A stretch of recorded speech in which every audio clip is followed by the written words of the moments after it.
Hello everyone, I am मोहित भट्ट। लोग आज capacitors के नेक्स्ट वीडियो पर आ गए हैं। लास्ट वाले वीडियो में हम लोग ने डाइलेक्ट्रिक्स और कॉम्बिनेशन ऑफ कैपेसिटर्स पे बहुत सारा डिस्कशन किया था। लास्ट एंड पर हम लोग ने एक असाइनमेंट लिया था, एक क्वेश्चन लिया था, वहीं से कंटिन्यू करते हैं।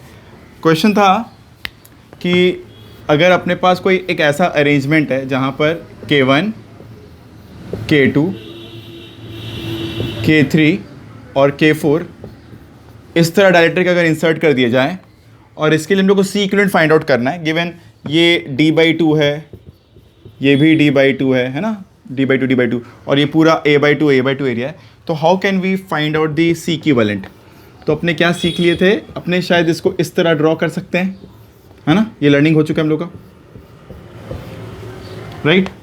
यहाँ पे क्या K1, यहाँ पे क्या K2, यहाँ पे क्या भरा हुआ है K3, यहाँ पे क्या भरा हुआ है K4। किसी भी एक का अगर लिखें एप्सिलॉन a/2 क्या है भाई, एरिया आधा और डिस्टेंस भी आधा, तो भाई distance d/2। This is like epsilon a/d, right.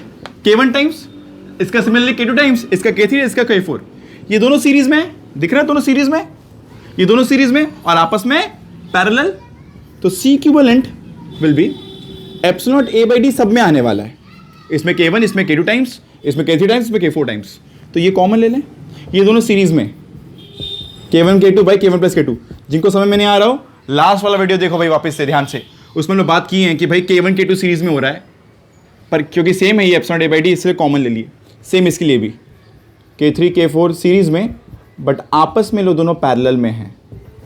ये दोनों आपस में पैरेलल में हैं, इसलिए बस इस तरह, that's the C equivalent, right. Fine. एक और क्वेश्चन है इसी पर, डाइलेक्ट्रिक पर ही, जो एक वापस मेरी तरफ से एक असाइनमेंट रहेगा बाकी सबको। दो उसका कुछ पार्ट या कुछ हिंट हम लोग सीख लेंगे, तब उसके बाद उसको होमवर्क लेंगे। लेट्स से क्वेश्चन कुछ इस तरह का दिया हुआ है कि एक कैपेसिटर है, इस तरह रखा हुआ है, ये प्लेट है, ये प्लेट है, ठीक है। लेट्स से this is the case, let's say this is K1 and this is K2, ठीक है। अपने को इसका लेंथ पता है, लेट्स से L, ये पता है से D, और इसका ब्रेथ है B। क्वेश्चन में 57 भी है HC वामा में, एकदम सेम ऐसा ही है, ठीक है ना। अपने क्या करेंगे, यहां से X के दूरी पर जाएंगे, ठीक है, और यहां जाकर कैसे सॉल्व करेंगे इसको भाई, एक छोटा सा थिकनेस लेंगे,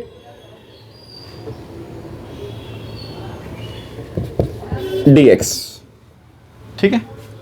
यहां पे K2 मटेरियल भरा हुआ है, यहां पे K1 मटेरियल भरा हुआ है। अगर ये एंगल कोई थीटा है, विच वी कैन फाइंड, कैसे, because d/L is tan theta, है ना, d/L is tan theta, we can find this. तो अभी के लिए tan थीटा हम लोग को पता है। Now what is this length, x tan theta, कैसे, b अगर पता है तो p क्या होता है, b tan theta. and what is this, d minus x tan theta. क्योंकि लगातार ये लेंथ बदल रहा है लगातार, तो हम लोग एक x पर जाके इतना छोटा एलिमेंट ले रहे हैं कि इस दौरान भले ही ये मेरा लेंथ बदल भी रहा हो, पर हम उसको नेग्लेक्ट कर सकते हैं। और लेट्स से इस समय कितना है x tan थीटा, और ये कितना है d minus x tan theta. This is the width of the capacitor, और ये दोनों क्या सीरीज में है ना। यहां से आता है ये मटेरियल, फिर यहां से दूसरा मटेरियल, दोनों सीरीज में है ना। तो what is the C equivalent of this thin region, 1/dc1, मान लो इसका कैपेसिटेंस ऊपर वाले का, तो क्या होगा K1 times epsilon naught b into dx। Now what is b, b इस प्लेट को इमेजिन करो, ये तो हम लोग साइड भी देख रहे हैं प्लेट का, ये लेंथ देख रहे हैं, पर प्लेट का एक विड्थ है ना, ये वाला विड्थ है ना, अंदर में एक विड्थ है, उसका लेंथ, वो विड्थ है b, रादर उसका ब्रेथ है b, और ये चौड़ाई है dx। तो इस वाले पतले से स्ट्रिप का एरिया क्या है, b इंटू dx। b समझ आ रहा है, b into dx by distance d minus x, pardon me, d minus x tan theta, है ना। ये पूरा d है और ये x tan थीटा हटा दिया गया, plus 1/K2 times epsilon not v dx by x tan theta, right. Solve करते हैं। 1/DC इक्विवेलेंट, यहाँ पर एलसीएम लेते हैं, उसको ऊपर भेज देते हैं, ऊपर भेज दो पहले तो, d minus x tan theta, ये K1 epsilon naught b dx, और ये x tan theta K2 epsilon naught b dx, right. यहाँ पे कॉमन एलसीएम जब लेने जाएंगे तो K1 और K2 बाकी सब कॉमन है, तो इस वाले में K2 नहीं था तो ऊपर में K2 टाइम्स हो जाएगा, और इस वाले में K1 नहीं था तो इसलिए K1 टाइम्स हो जाएगा, right. This is 1/DC equivalent. So what is DC equivalent? Reciprocate करो, K1 K2 epsilon naught b dx,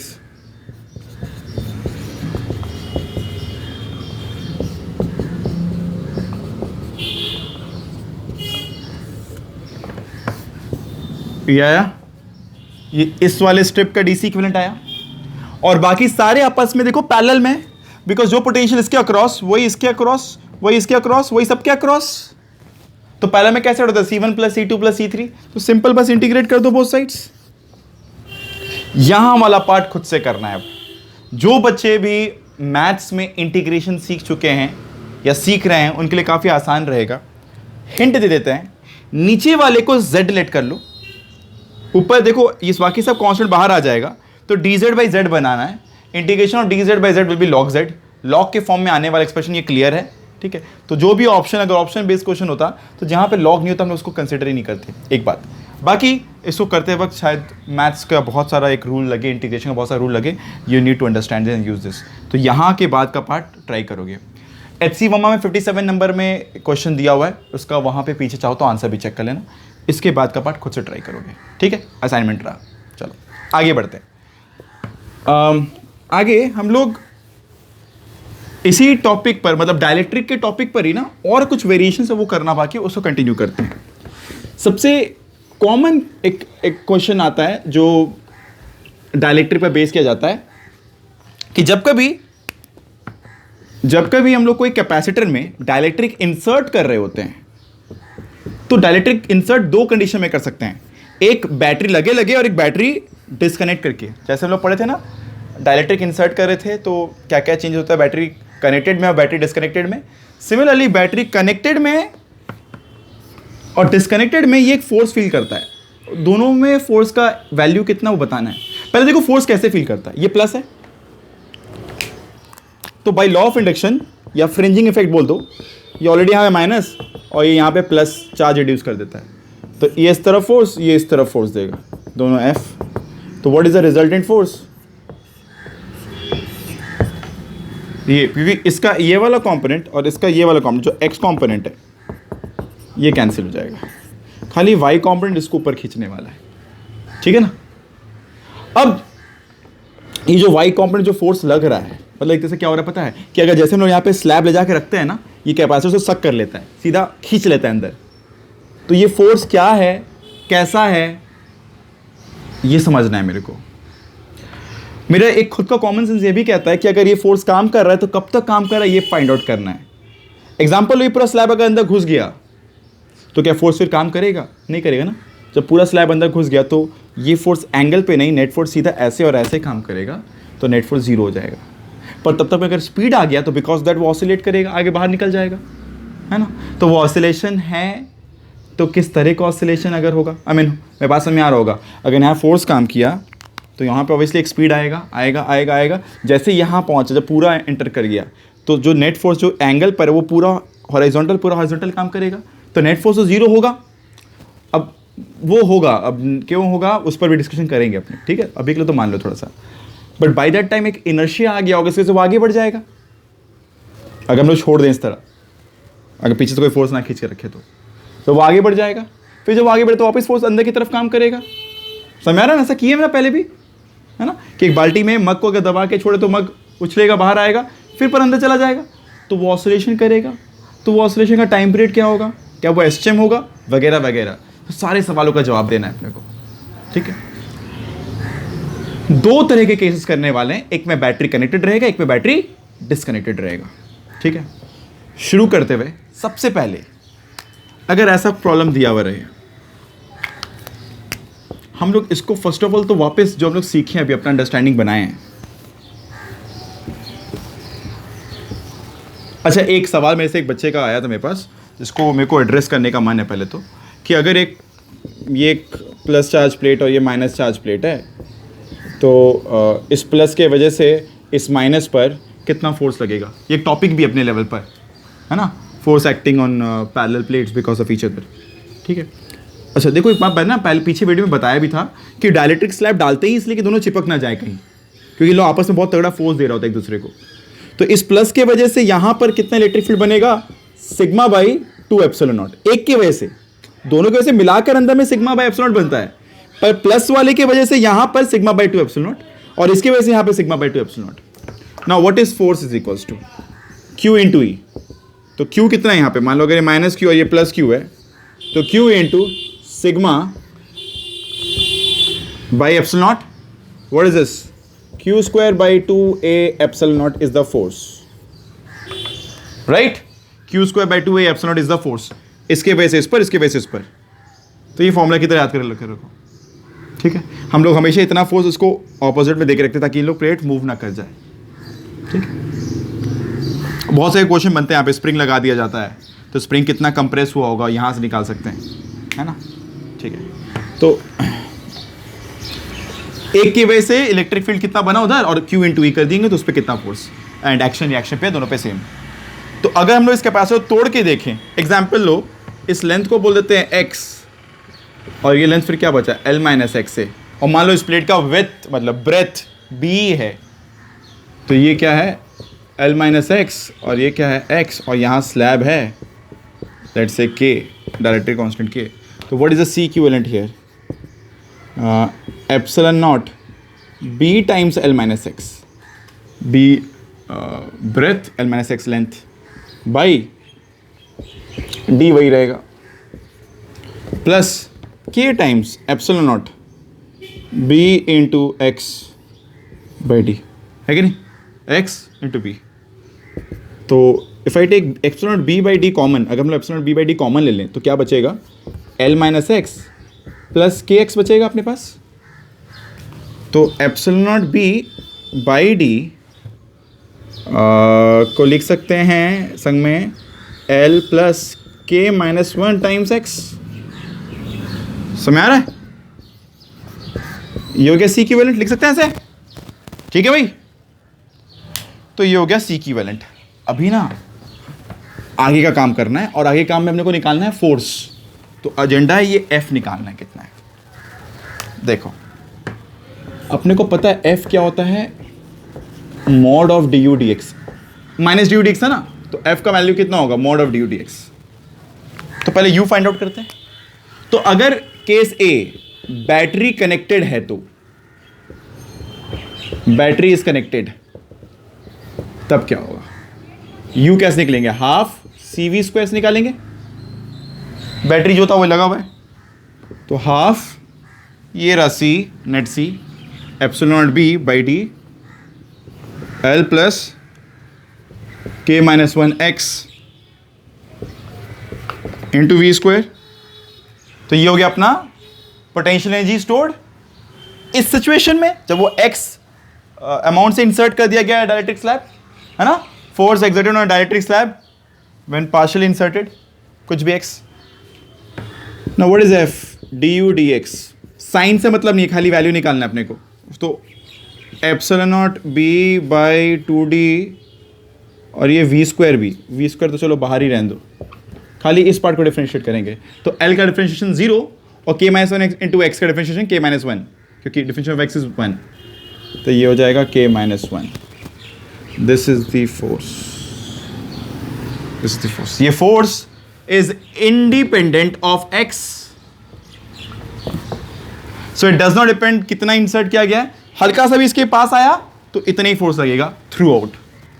तो force since is a constant, since it's a constant force, और जिन्होंने पीछे का इलेक्ट्रोस्टैटिक्स का वीडियो भी देखा तो उन लोग तब भी समझ गया होगा कि अगर F प्रोपोर्शनल टू x होता तब जाकर एसएचएम होता। ये प्रोपोर्शनल टू एक्स है ही नहीं, तो यहाँ पर एसएचएम नहीं होगा। अगर होगा भी कभी तो बाय दिस टाइम अगर जो पूरा घुस जाता है वो एक इनर्शिया का गेन कर लिया तो बाहर निकलेगा, फिर अंदर आएगा, वो इस तरह से ऑसिलेट करेगा, वो एसएचएम नहीं होगा। फिर समझो, यहाँ एक फोर्स काम कर रहा है तो बॉडी स्पीड अप हो रहा है, पूरा घुस गया, नेट फोर्स इस तरफ काम कर रहा है, net force 0, but by that time इसमें एक इनर्शिया आ गया, एक स्पीड आ गया, उसके से वो आगे बढ़ गया।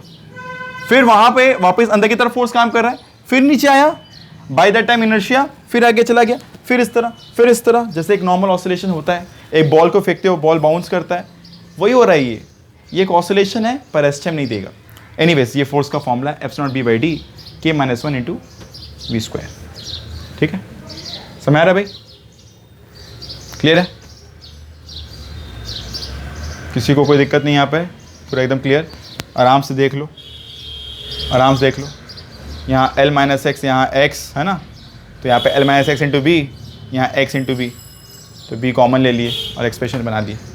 ठीक है, तो लेट्स प्रोसीड फर्दर। जब बैटरी डिस्कनेक्टेड हो तब क्या होगा? तब फॉर्मूला ऑफ एनर्जी कुछ बदल देंगे।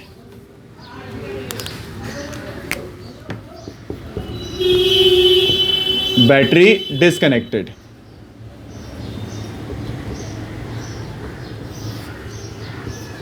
ये कैपेसिटर,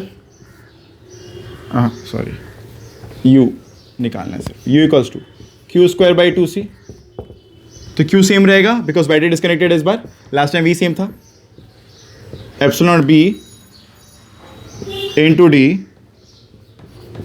L + K-1 × x, तो du dx करना है और मॉड से मतलब है खाली, तो Q² d2 × ε0 b ddx of L + K-1 × x to power -1, इस पूरे को x मान लिए तो क्या हो जाएगा? Q²d/2 ε0 × b, ये क्या हो जाएगा? ddx of x to power -1 is what? -1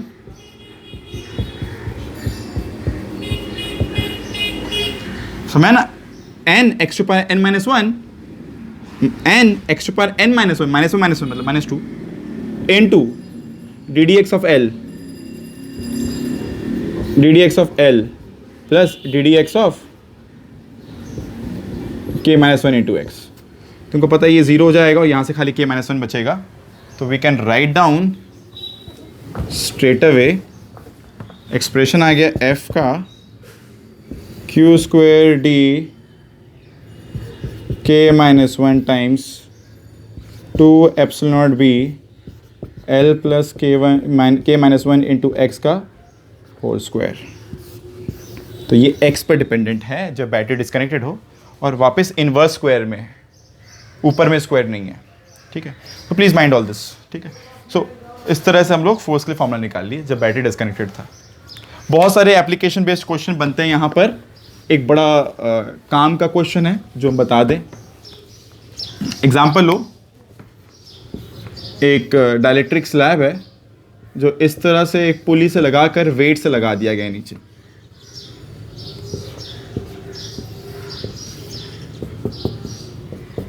ये पुली है, ये डाइलेक्ट्रिक स्लैब है के पूरा इमर्स किया हुआ है, पूरा मतलब पार्शली इमर्स के, पूरा जगह फिलअप किया हुआ है, पूरा ये भी डी चौड़ा है। ठीक है, और ये मास m है। सवाल है ये m कितना है। लेट से ये भी बैटरी लगा हुआ है यहाँ पे। कैपेसिटर को किसी भी तरह से ऐसे अरेंज किया गया, डाइलेक्ट्रिक स्लैब लगा के इस तरह, यहाँ से एक रस्सी से एक वेट लटका दिया गया। ये m कितना है सच दैट ये डाइलेक्ट्रिक स्लैब रेस्ट पर रहे, मूव ना करे, या मूव करे तो बहुत स्लोली मूव करे। तो कितना फोर्स अंदर लग रहा होगा यहाँ पे, जो थोड़ी देर पहले निकाले, F = mg कर दो, वहाँ से m निकाल लोगे। आप सबको पता होगा F का फॉर्मूला अभी भी थोड़े पहले हम निकाले थे, क्या था, है ना? वो फॉर्मूला यहाँ पे पुट करोगे और एक्सप्रेशन निकाल लोगे। ठीक है,